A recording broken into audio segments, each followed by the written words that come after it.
Olá, esse é o Psicanalisa Podcast. É um espaço, então, destinado a estabelecer um diálogo com outros psicanalistas, profissionais de outras áreas do saber. E hoje estou aqui com a psicanalista e minha amiga Ana Paula Ehlers. Ana, tu pode te apresentar um pouquinho? Bem, primeiro é uma alegria imensa estar aqui, Nicole, ter sido convidada e ter esse tempo para conversar contigo, mais esse espaço, além dos outros espaços em que a gente conversa. Sempre acho difícil dizer quem a gente é. Sim. Profissionalmente, fiquei pensando que no espaço, no edifício onde eu tenho o consultório, que tem uma plaquinha que diz psicóloga, acho que aquela plaquinha representa um certo tempo da minha vida. E tem uma outra plaquinha que diz psicóloga e psicanalista. Mas assim, sou hoje graduanda de filosofia, namoro a graduação de história, graduação de letras, estudei várias línguas, fiz todos os intercâmbios que pude. Então eu acho que eu sou uma estudiosa do humano e me interesso muito por pensar como as outras pessoas vivem. Isso sempre me instigou muito e acho que é isso que eu busco. Mas profissionalmente a minha atividade é clínica, com adultos e adolescentes. Então tá, seja muito bem-vinda. Sim, a Ana é uma cidadã do mundo, eu conheço muitas histórias, muitos desses intercâmbios, acho assim uma vivência incrível, né? E é muito bom ter você aqui hoje para a gente poder compartilhar um pouco dessa tua experiência e desse teu olhar sobre o humano, né? Bom, até conversei contigo, né, Ana, mas explicando agora, assim, como é que funciona a dinâmica, né, do podcast. A gente lança um tema e a partir daí nós vamos conversando, então, livremente, ver o que vai surgindo sobre aquele tema em específico. E hoje a gente vai falar, então, sobre a questão da finitude, da morte. E começo então contigo, vendo o que te vem à cabeça para falar sobre isso e a partir daí a gente começa então a nossa conversa. Bem, eu acho que a gente precisa tocar no assunto morte para poder falar de finitude. A gente fala que a morte é a nossa certeza, a nossa única certeza, e é ao mesmo tempo um assunto muito difícil. A gente evita, a nossa mente procura evitar esse assunto, porque nos desperta coisas difíceis de lidar. Mas falar de morte é falar de vida, e poder pensar sobre a morte é poder investir na vida. Então, acho que essa é uma referência muito importante para a gente fazer valer o tempo de vida. E esse assunto, ele puxa qualquer outro assunto na vida que tenha a ver com finitude, que tenha a ver com términos de relacionamento, términos de ciclo, término de um ano, né? A gente está se aproximando agora de mais uma virada de ano. Então, um término e o começo de um novo ano. Então, acho que esse é um assunto importante para pensarmos várias questões do nosso viver, justamente. Sim, tu sabe que agora quando eu estava te ouvindo falar, eu lembrei que essa semana a gente até estava comentando, né, nós fazemos parte de um grupo de estudo e a gente estava comentando no grupo sobre aquele filme do Frankenstein, né?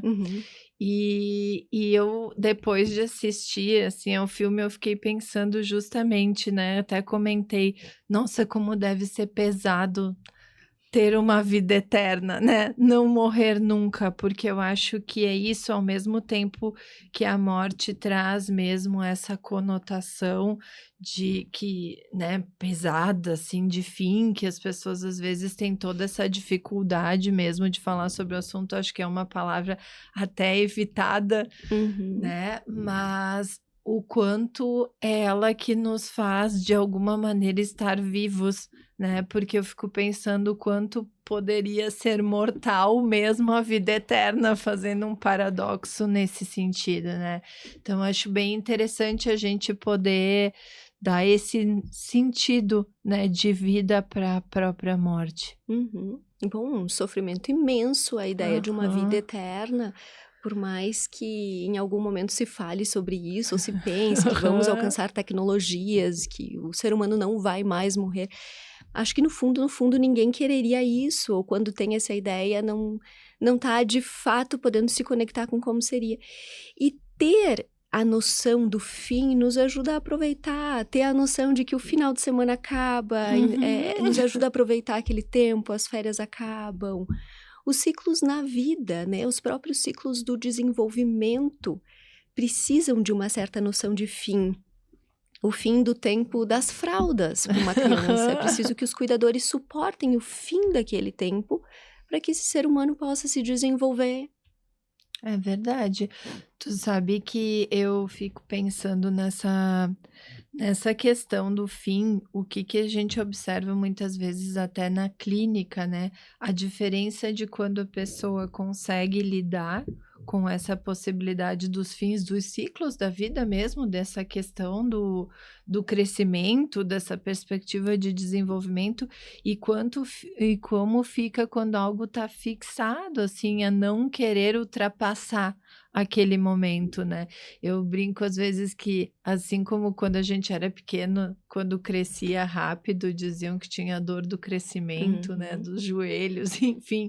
E eu fico pensando, sim, crescer dói em vários sentidos, né, mas como é necessário, assim como a morte dói, mas é necessária, como existem dores que são necessárias, que se a gente não tivesse isso, geraria talvez uma sensação de estagnação, né? Que até quando eu estava falando ali, né, da vida eterna, pensa o quanto deve ser muitas vezes estagnado, uma hora deve chegar um momento em que não tem mais movimento ali, né? Então acho que esse fim, ele é necessário também ao movimento da vida, ao crescimento, ao a essa diferença do que eu era para o que eu virei a ser, né. Uhum. E sabe-se lá o que é que eu virei a ser, Aham. né? Mas assim, eu até proporia que a gente pudesse pensar, quando tu diz que a morte dói, eu proporia que a gente pensasse que a morte dos outros nos dói. Sim, Sobre a nossa, a gente não sabe. Esse é é um grande verdade. mistério. Essa é a grande questão que a gente não sabe. Só que nos é tão difícil não saber que a Uhum. gente tenta se agarrar a explicações do que é que vai acontecer. E são hipóteses, eu acho elas muito válidas. Eu não tenho a minha, eu até gostaria de ter uma hipótese do que acontece depois da morte. Elas são válidas, mas ainda assim a gente não tem como ter certeza. É verdade.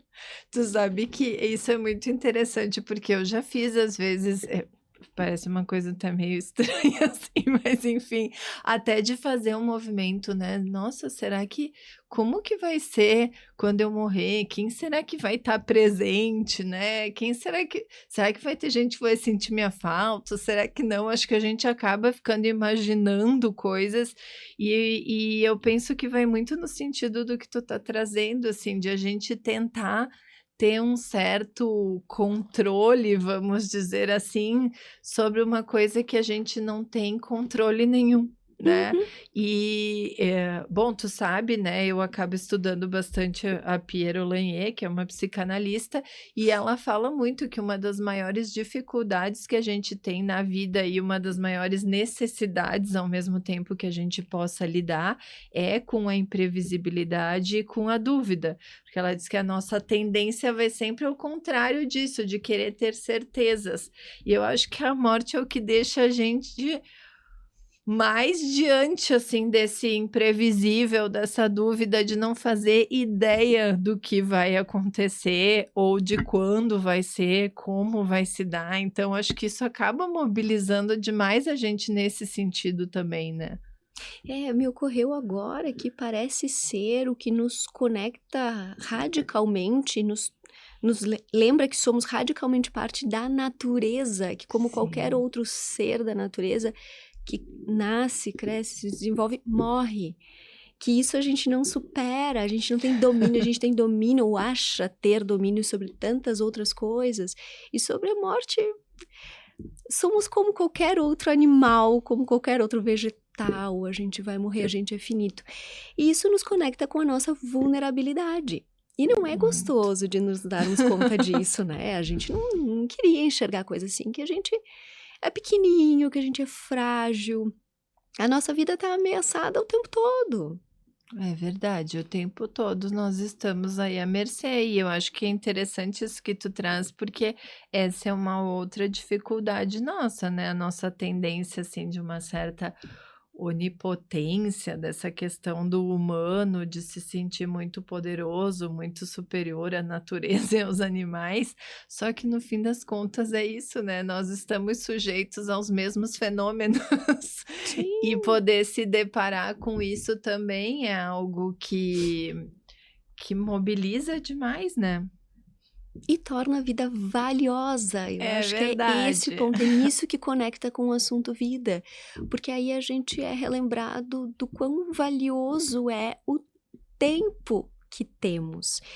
Eu acho que esse assunto também é a chance de conexão com o tempo presente, É verdade. frente a uma época social em que a gente tão frequentemente sente ansiedade, tantas pessoas relatam essa experiência de ansiedade.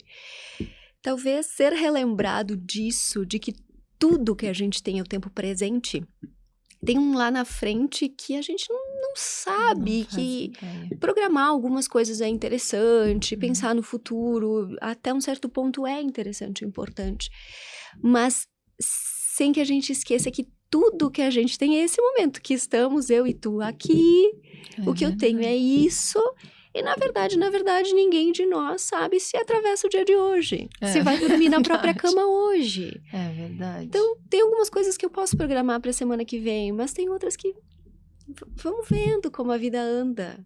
Sim, sim, tu sabe que, eu particularmente tu acompanhou, isso de uma certa forma. Para mim essa questão de que pensar a morte, a possibilidade de tu viver intensamente o presente, é algo para mim fundamental e por uma vivência própria, assim.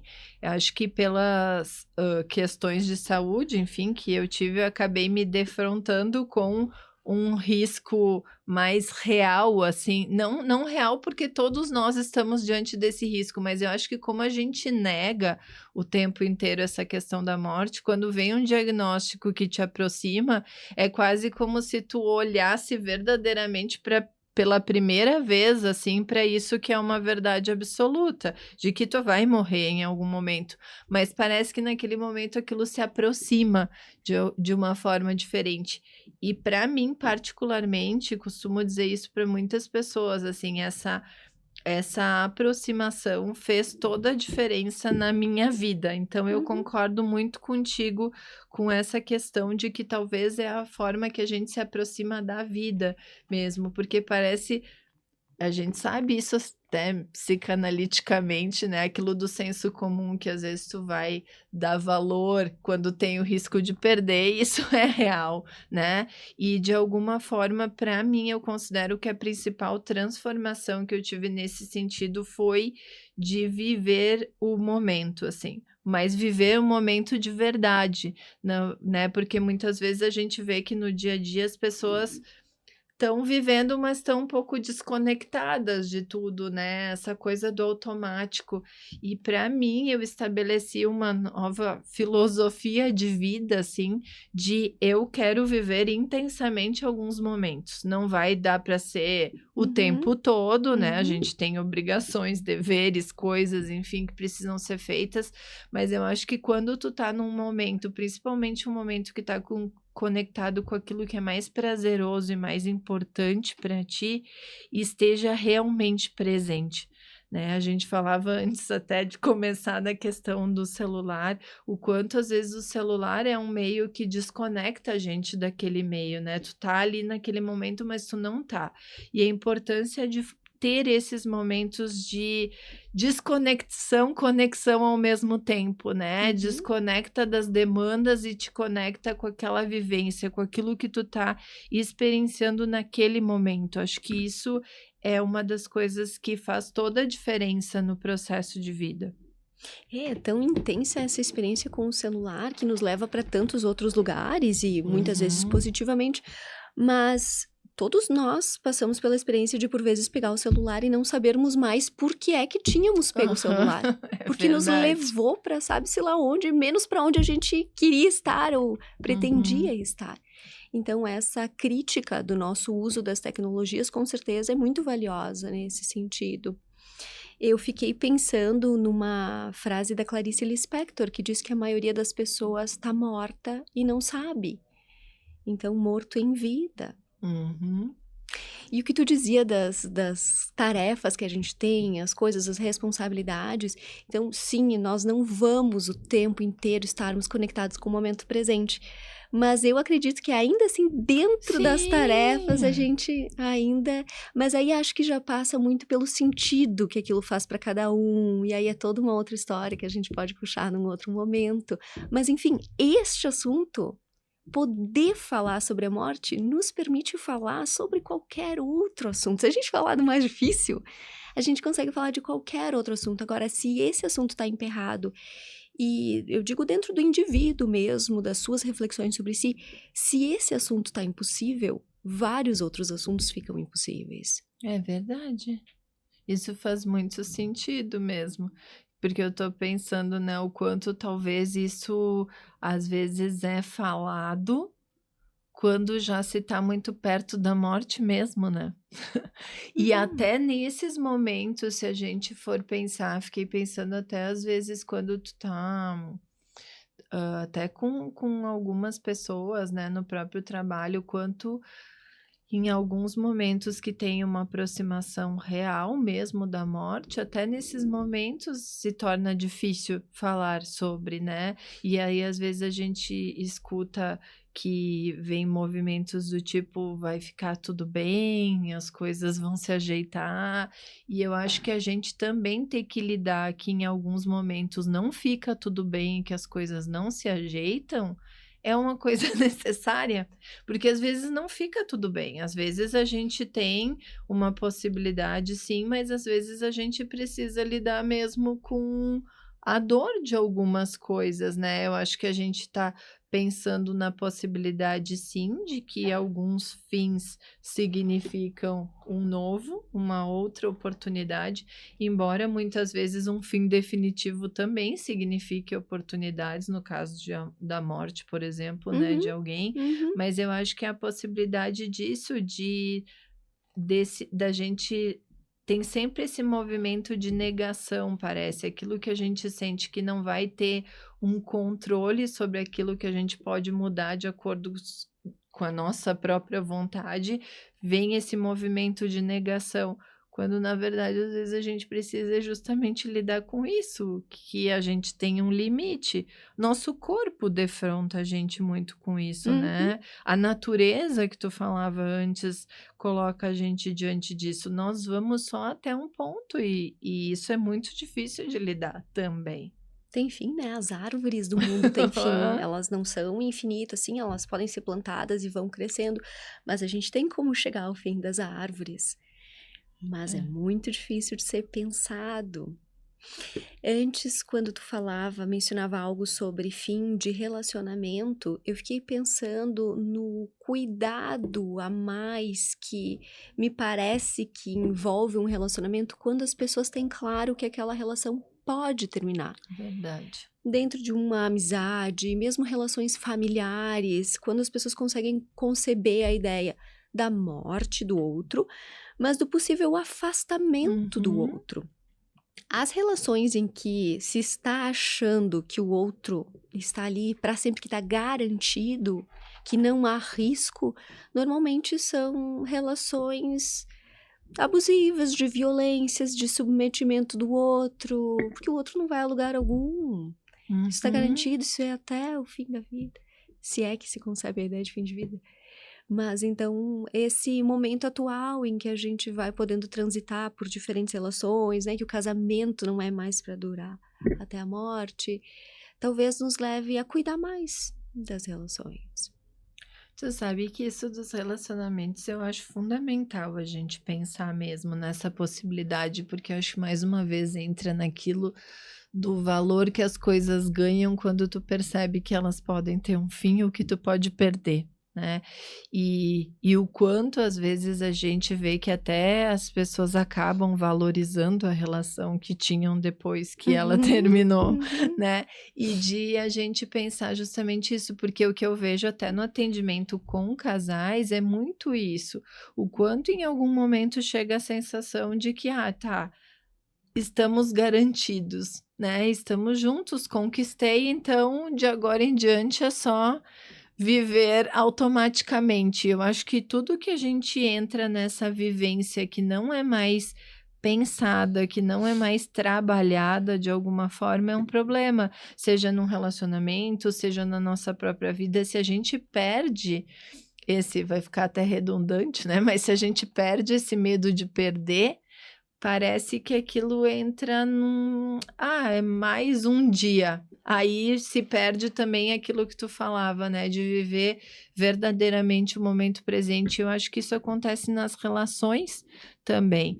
Na própria, psicanálise vincular, ali, quando a gente pensa em casais, antigamente se tinha a sensação de que o estado de enamoramento, ele só existia no estado da paixão, no início da relação, e que depois não existia. Hoje já se repensa isso, né, é possível tu manter um estado de enamoramento, que é diferente de uma paixão idealizada em que o outro é perfeito e é tudo na minha vida, não é A isso. paixão desconsidera a morte, né? É, a paixão Aham. desconsidera a morte. Mas é justamente essa possibilidade de existir um amor, mas um amor com esse estado de perceber que a relação precisa de trabalho, de investimento, de presença, né, também de viver o momento presente. Tudo isso que a gente está falando individualmente, mas que se dá também nas relações, né. De enxergar o outro como radicalmente outro, que não é extensão Uhum. minha, que eu não sei quanto tempo de vida vai ter, que a Aham. morte do outro provavelmente não vai acontecer junto com a minha, a gente não vai viver junto para sempre.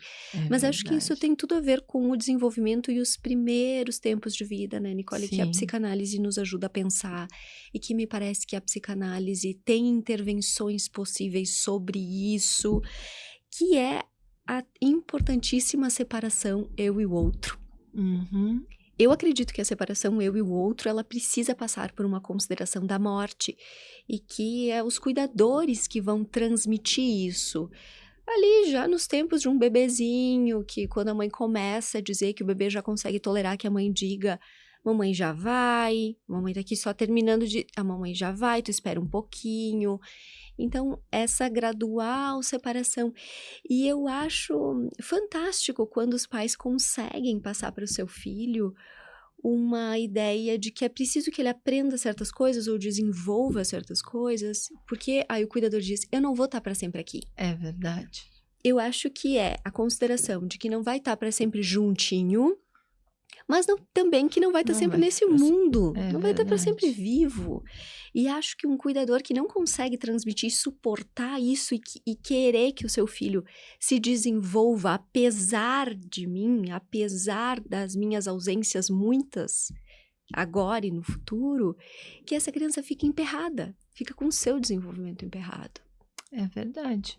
Eu acho que bom, é mais ou menos o que a gente vê e eu acho bem interessante isso que tu traz, porque acho que sim, a psicanálise ela nos permite pensar em tudo isso e poder trabalhar tudo isso, né, porque, hã, retomando também um pouco, né, do que a Piera diz, ela acaba trabalhando muito com essa sensação de que num momento Piera e ela vem, né, de uma vivência com Lacan, enfim, mas essa questão de que num primeiro momento, sim, tu vai ter uma sensação de necessidade do outro, que é o que ela relaciona com o estado de paixão, né.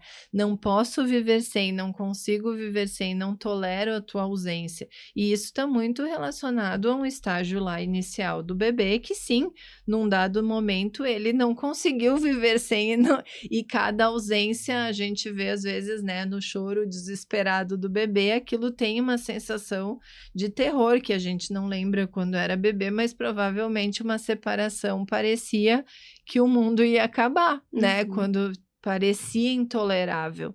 E eu Uhum. acho que é isso que, dependendo de como esse cuidador se apresenta mesmo, e vai mostrando que, olha, não é o fim de tudo, eu me ausento, mas eu volto, esse bebê vai conseguindo desenvolver, estratégias, né, psíquicas para poder lidar, claro, dentro do que é possível para um bebê, né, Uhum. mas de poder vivenciar aquilo, de poder se acalmar, poder fazer algo com aquela angústia, que eu acho que quando não tem espaço para isso, qualquer separação, qualquer ausência, ela se torna intolerável, que é o que ela vai trabalhar nos quadros, por exemplo, de alienação, de perversão, né, em alguns momentos, da própria questão da paixão, da passionalidade, desse não consigo viver sem, que ela relaciona com comportamentos adictos, de jogos, de Uhum. relacionamentos tóxicos, que é isso, eu preciso sempre de algo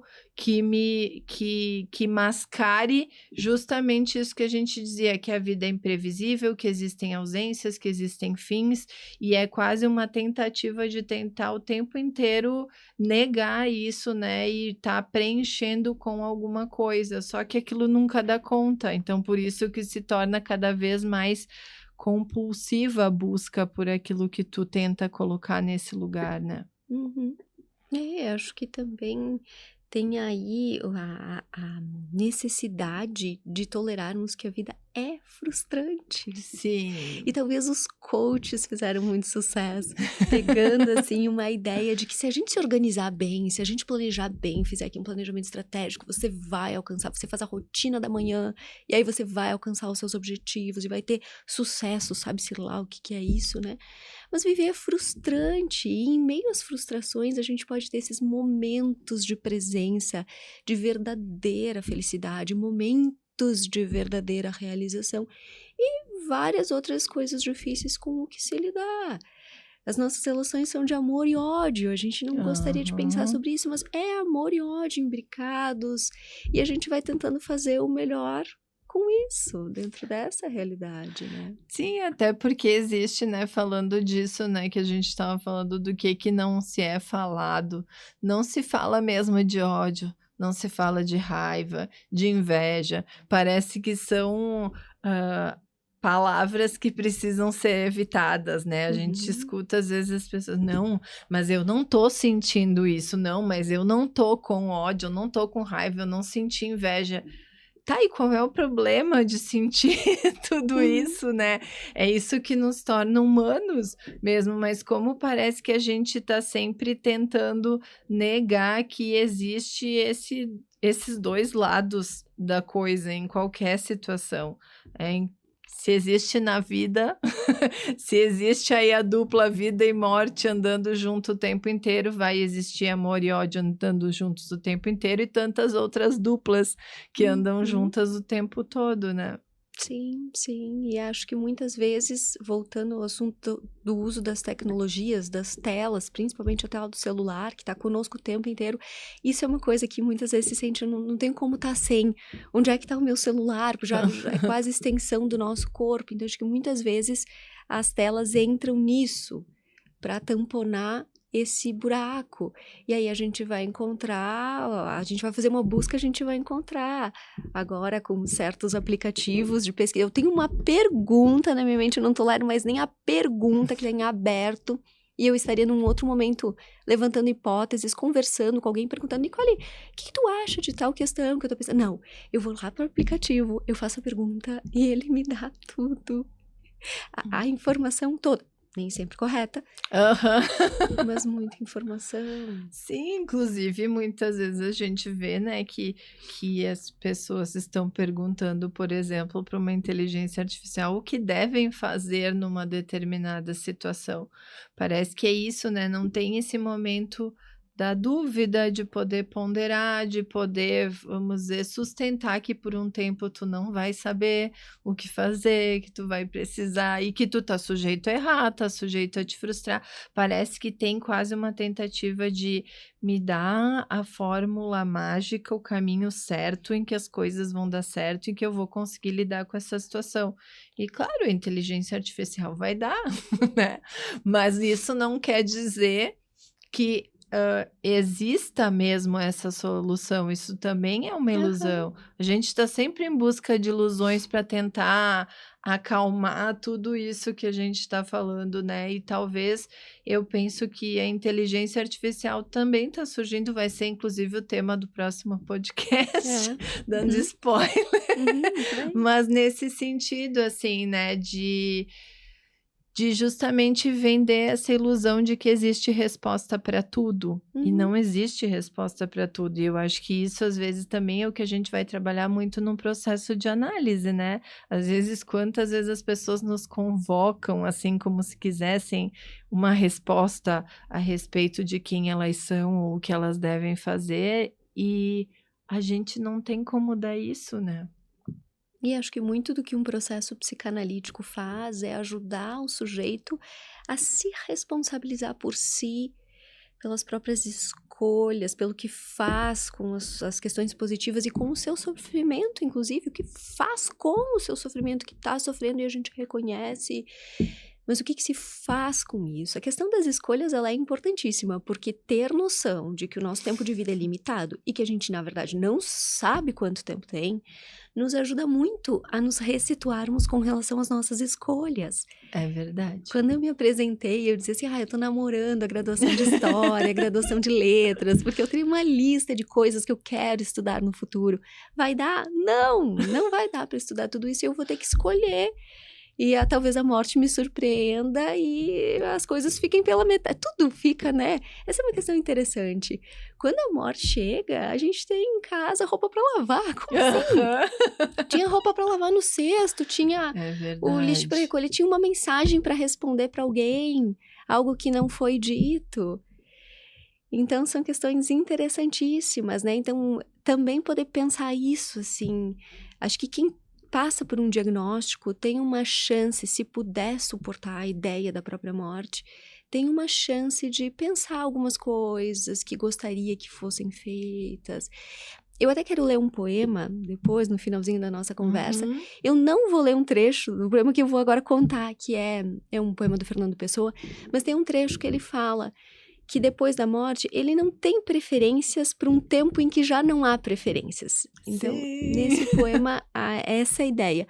Mas esse é um caminho possível, que alguém suporte pensar o que que gostaria para despedida que os outros vão fazer, o que que Uhum. gostaria como destino para algumas coisas depois. É verdade, porque eu acho que isso, inclusive vamos pensar no processo concreto, prático da coisa, né, o quanto facilitaria inclusive para as pessoas que ficam alguns processos, porque eu vejo que às vezes as pessoas não fazem uma organização nesse sentido, como se estivessem ali eternamente mesmo, e isso não vai acontecer. Então, pensando até mesmo o que vai se destinar a algumas coisas, como vão ser organizadas, até questões de patrimônio, finanças, uma série de coisas que até isso eu acho que em alguns momentos não é falado e depois a gente vê ali brigas, não que isso vai evitar brigas, né, as Uhum. brigas familiares depois vão Sim, se vai acontecer de ser toda feito, forma, é. mas eu acho que poder falar sobre isso, que era isso que tu dizia antes em outros sentidos também, né, mas que é importante para os filhos saberem que os pais não vão estar ali sempre. Porque eu acho que isso vai fazendo com que tu internalize também essa ideia que tu traz de responsabilização, porque eu vejo que muitas vezes isso é um dos movimentos mais difíceis também de acontecer, de tu te responsabilizar por aquilo da tua vida, assim, não colocar nem para os teus pais, nem para os teus amigos, nem para o teu analista, né, não é para ninguém das pessoas que estão ao teu redor. No fim, a pessoa responsável pela tua própria vida é tu, e o quanto às vezes é mais fácil a gente colocar que eu brinco às vezes, né, que uma frase que a gente escuta muito é: "Não deu certo, ai, é que não era para ser, Uhum. Deus não quis, o universo não quis", né, sei lá o que for pensado. E às vezes eu fico pensando: não era para ser? Ou tu sem perceber fez de tudo para não ser, Aham, né, e aí busca uma explicação como se aquilo estivesse fora de si, né. e não deu certo porque terminou, né, porque um Aham. ciclo Aham. terminou, né, e bom, deu certo em alguma medida, outras coisas não deram certo mesmo.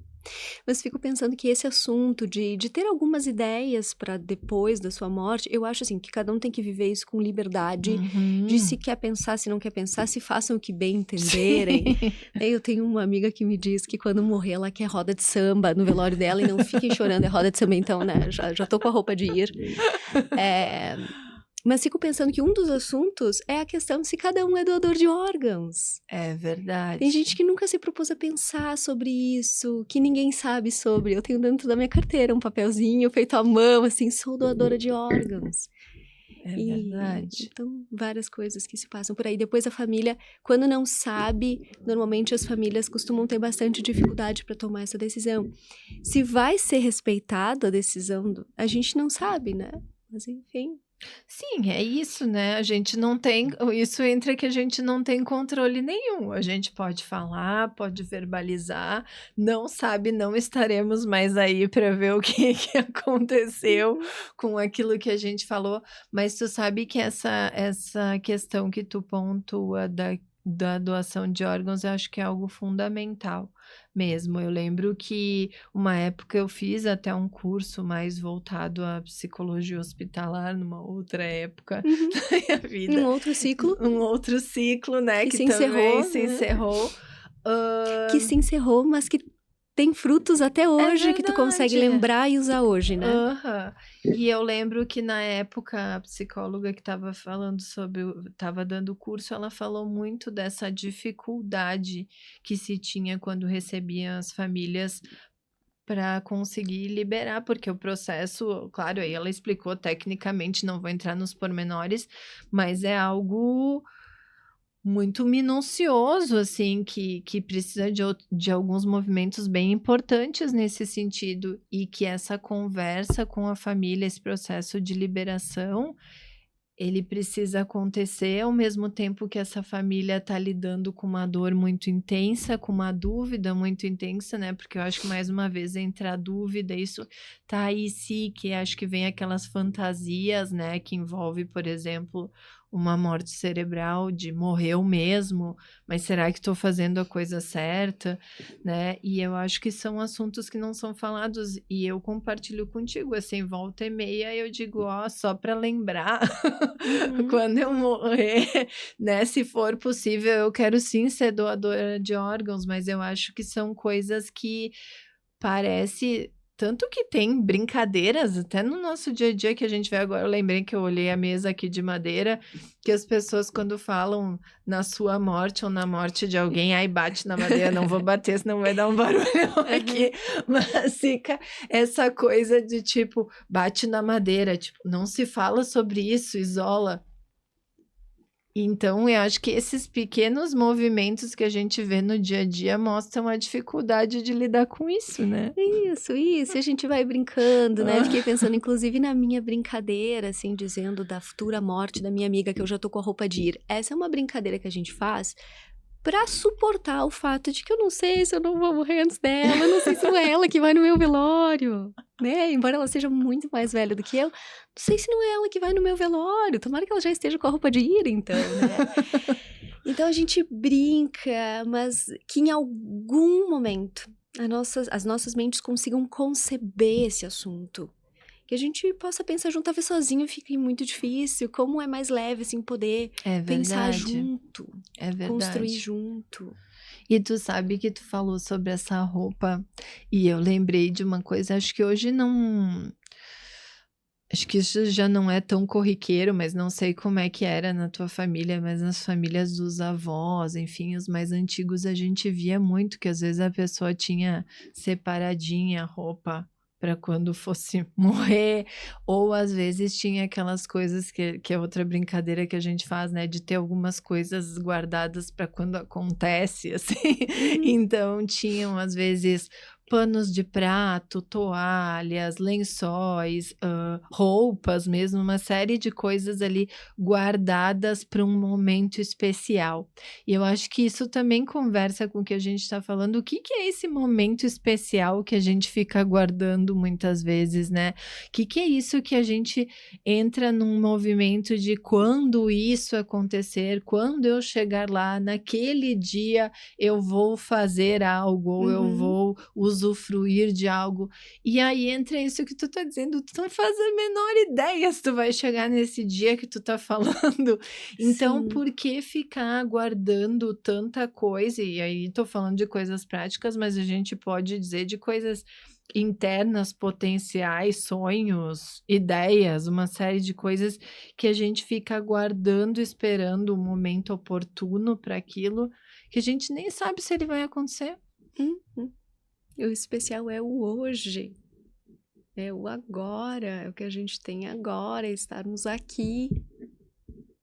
E que isso não quer dizer, como tu mesma comentou antes, que não vá haver um planejamento, né. Eu acho que fazer planos, a gente também não pode entrar num outro extremo, radical, assim, de um imediatismo que tudo tem que ser feito hoje, tenho que viver tudo hoje, não posso ter espera nenhuma, Uhum. que aí a gente entra naquilo que eu estava falando antes desse estado de paixão, né, de passionalidade, de não consigo tolerar a espera, não consigo tolerar o tempo. Existe sim o tempo das coisas que a gente vai ter que tolerar ele. A Piera fala nisso, né, na possibilidade de tu investir num futuro, na esperança de que algo vá acontecer, sem ter a menor ideia se aquilo vai acontecer mesmo, Uhum. mas podendo manter esse investimento, podendo acreditar naquilo que tu não faz ideia do que vai vir. Mas também tem esse tempo das coisas, né, porque isso também a gente acompanha o movimento presente, parece que ele leva as pessoas a viver nisso tudo tem que ser imediato, agora, e tem coisas que não vão ser agora, que tu vai ter que tolerar também o tempo de maturação das coisas, né. Mas aí de novo a gente é levado a pensar naqueles primeiros tempos de vida, né, Sim. porque essa capacidade de tolerar o imprevisto, esse jogo de cintura na vida, Uhum, ele se beneficia muito de um primeiro tempo de vida previsível e estável. Um uhum, primeiríssimo tempo de vida em que o bebê chora e é atendido. Ele precisa e ele é acolhido. Isso dá uma segurança interna para depois ir podendo perder, podendo esperar, podendo perder, podendo suportar o imprevisível. Então, assim, os primeiros tempos de vida são essenciais. E mesmo assim, há muito que possa ser feito, e a gente vê nos processos psicanalíticos que a gente acompanha dos nossos analisandos e que a gente atravessa a gente mesmo, uhum. né? Que a gente consegue mexer nisso, as dinâmicas podem vir a mudar com muito trabalho interno, com muito investimento, mas tem mudanças possíveis.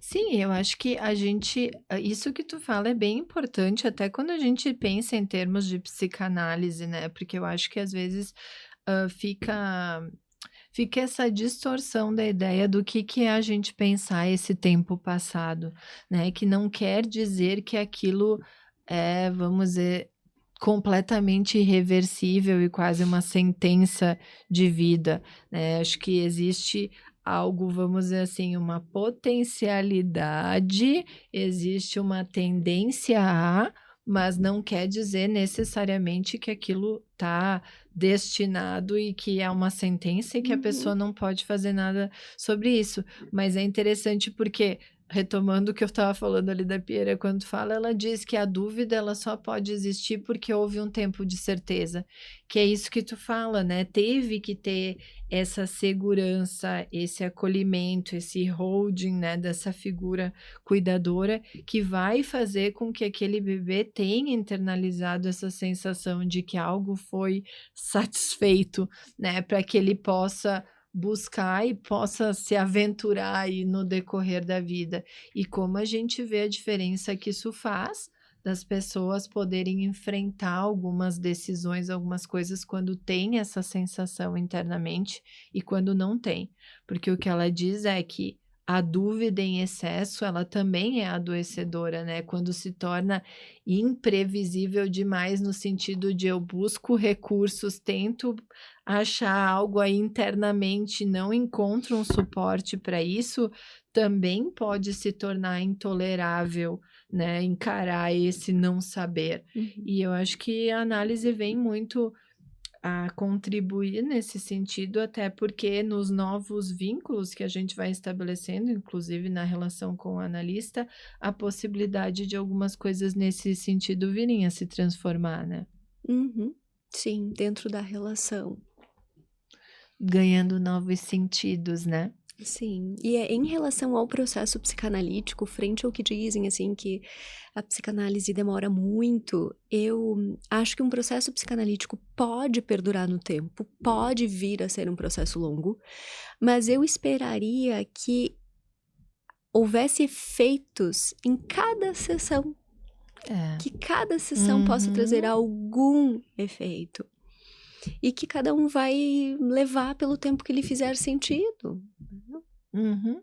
Até porque até a análise pode ter fim, né? Isso. Né? Acho que até isso, porque tu pensar nisso também talvez te dê uma outra forma de investimento naquele processo que tu tá vivendo, né? Que tu também não vai ter. Eu brinco às vezes, né? De tipo, ó, eu não vou estar para sempre aqui, inclusive com os analisandos, porque eu acho que é importante isso. Que não deposite também, e muitas vezes isso pode acontecer natural, né?